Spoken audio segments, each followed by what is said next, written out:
My grandfather was driving, and my grandmother had the passenger seat. She smoked throughout these trips, and I hated the smell. I decided to do the math for my grandmother. I estimated the number of cigarettes per day, estimated the number of puffs per cigarette, and so on.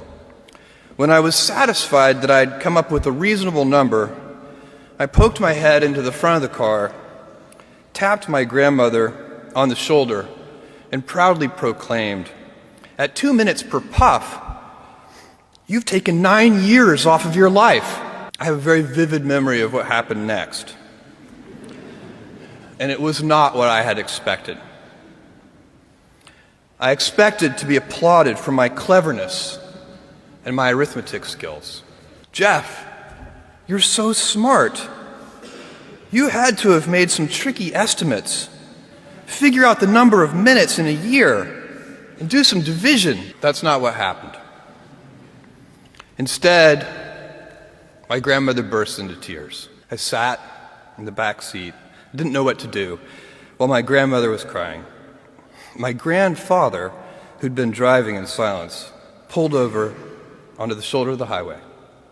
He got out of the car and came around and opened my door and waited for me to follow. Grandfather looked at me, and after a bit of silence, he gently and calmly said, "Jeff, one day you'll understand that it's harder to be kind than clever."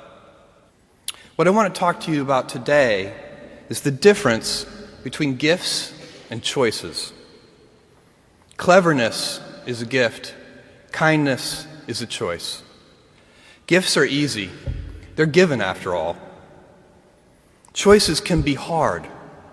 You can seduce yourself with your gifts if you're not careful, and if you do, it'll probably be to the detriment of your choices.